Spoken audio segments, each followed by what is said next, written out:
everybody and welcome to the channel. I am Richard. Today I'm gonna bring you out on an epic adventure and turn you into a hero. We are gonna form you until you are the bravest and fearful warrior of them all.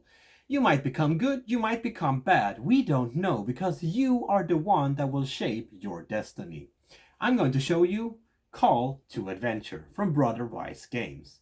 This is a 1 to 4 player game, around 30 to 60 minutes of gameplay, and it's from 13 years and above.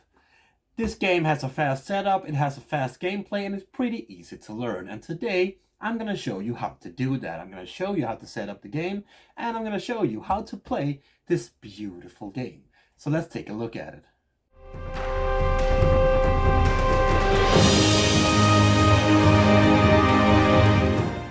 This is the setup of the board.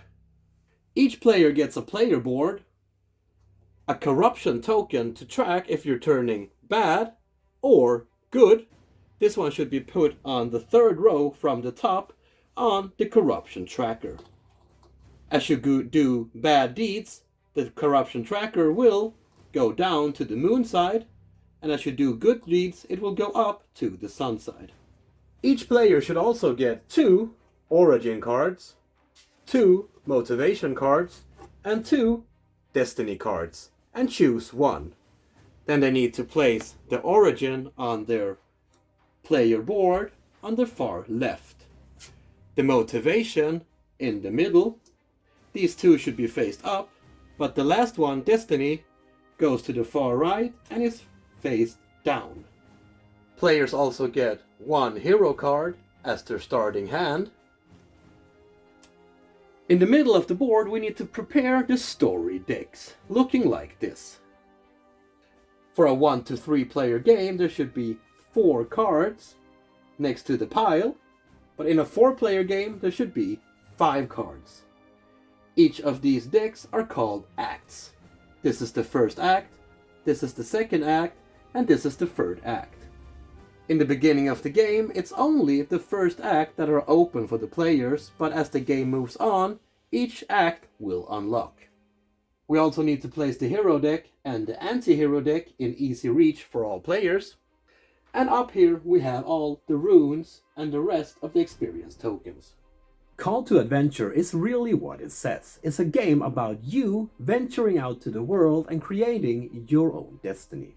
And depending on which cards you will play or which cards you can play, your destiny will change and form in different ways.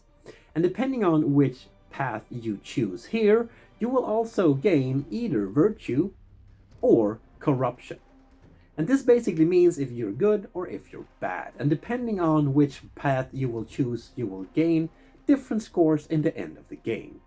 But this corruption tracker here will also determine if you can play hero cards or if you can play anti-hero cards. Because of course, if you are good, you should not do bad deeds, but if you're bad, you might not be able to do good deeds either.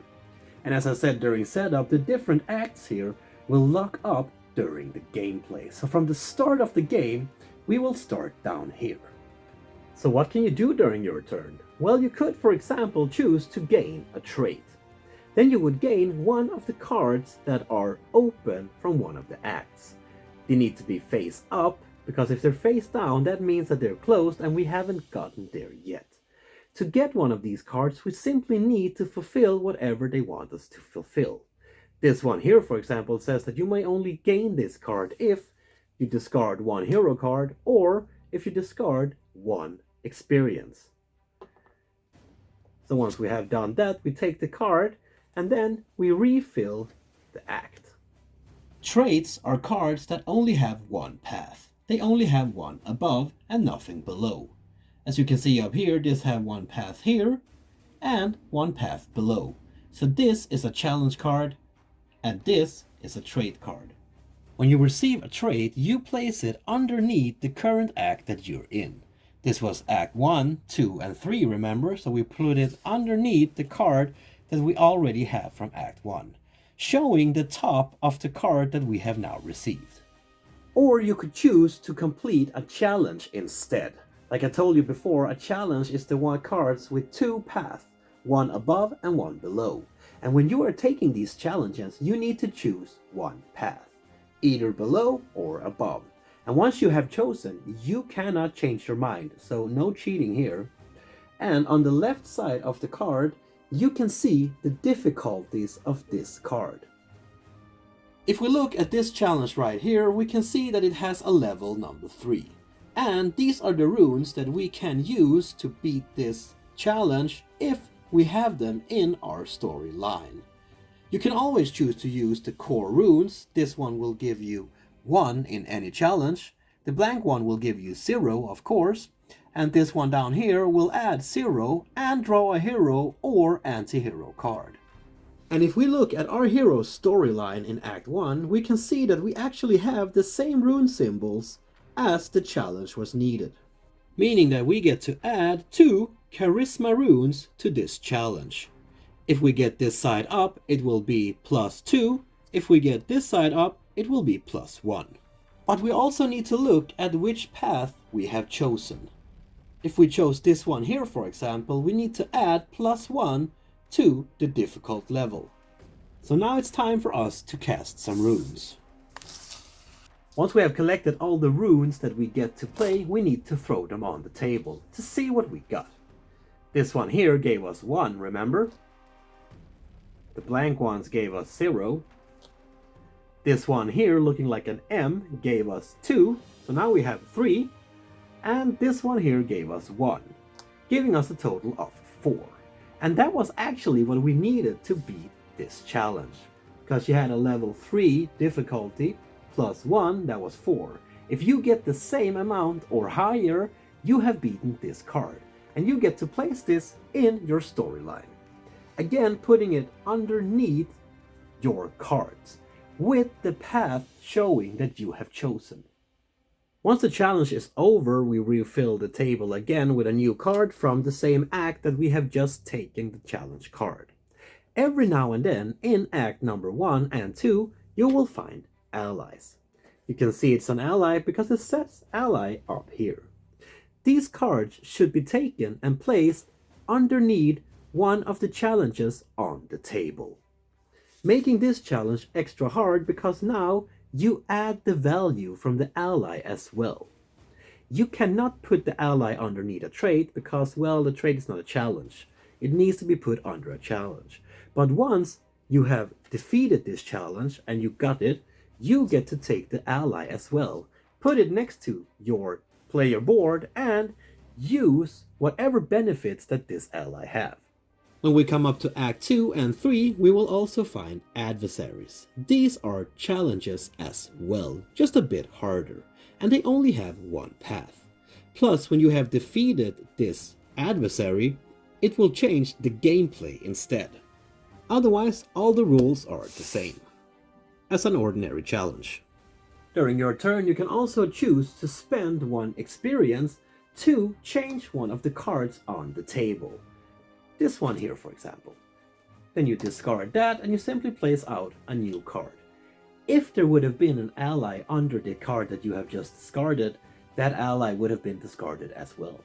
You can also choose to use other cards effects that you have. Once you have filled your act with 3 cards, you need to move into the next act. Meaning that if I would have been the first player that have filled out the 3 cards, during Bindex's turn, I also need to reveal the cards on act number 2. And now players can use these cards as well. Not only me, but also my opponents. Once a player puts their 3rd and final card underneath their destiny pile, act number 3, the game is about to end. The other player will have their last turn and get to play it out to get some final scores. Once we've done this, it's time for us to start calculating how many scores we have received. You will get 1 point for every experience token that you have left. You will have 1 point for each hero card that you have played. You will also get scores depending on where you are on the chaos track. You will get scores depending on if you have managed to reach your goal in your destiny card. But you also get scores depending on which story icons you have on your cards in your storyline. If you see up here, we have a mountain. Depending on which symbol you have and how many of them you have, you will again score different scores. The player with the most score is the one to win the game. There you have it, people. That's how you play Call to Adventure from Brotherwise Games. The players take their turn, they play their cards, they use their hero cards, their abilities, they take the different challenges, or they get trades, and they throw the runes around on the table trying to complete the different challenges that life gives them. And there is a ton of replayability in this game because all of these acts are filled with different paths of you to choose from time to time. And there's a slim chance of you choosing the same path every time because you also get different destinies from game to game, which will form your game and forcing you in one direction. I mean, you could just say screw this and not do it, but you would lose scores as this is your destiny. And who does not want to fulfill their destiny, right? And there's a bunch of things to do in this game, and there's a ton of hours that you can put down in this and play with some good friends. The runes in this game is a quite little different feature. Instead of having die, you have runes instead. And it feels like the chances of you screwing up is a little bit more slim than rolling a die, because here you can actually plan up with the cards to make sure that you have what it takes to beat the challenges. And also the different patterns here does a lot for the gameplay. It makes it a little bit more mysterious. To just throw a die here would have taken away a lot of the feeling of the game actually. So these cool little rune here, and they did a lot for me. The artwork in this game is quite realistic and sometimes a little bit too frightened and realistic, like this one for example. It just hurts my heart. But it never goes beyond to become really dark. And it's never cartoonish, it always keeps the same form and the same beautiful artwork that you can see here. We have a lot of beautiful colors, a lot of raw scenes, but also a lot of beautiful scenes. I mean, you got love scenes in here. You go out on an adventure, you will fall in love, you will find your wife, but you will also go out in the cities and buying and fighting and finding different fiends and different friends. This is absolutely beautiful.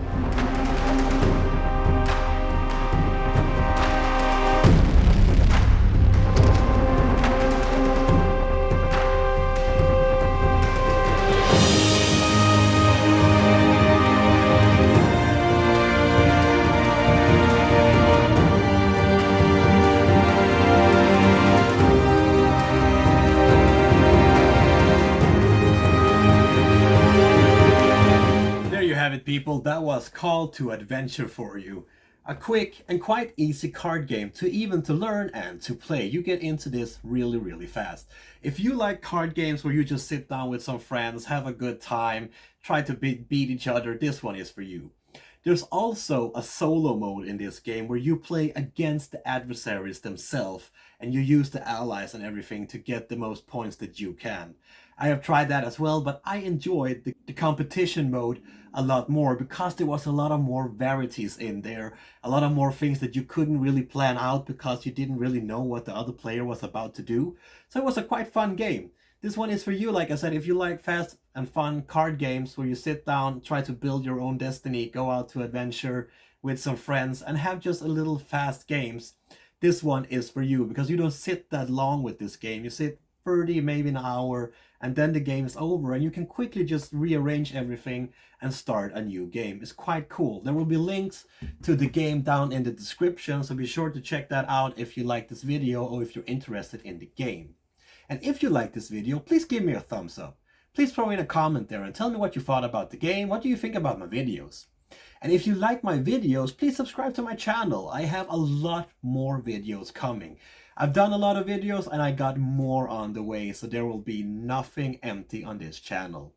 And until next time, people, please take care of each other and keep on spreading that board gaming love I know you all have. This community is beautiful. There's so much love in here. If you see a brother or a sister that needs help in a game, why don't reach out with your hand and tell them whatever you know and your experience about that game. Till next time, people, please take care. Peace.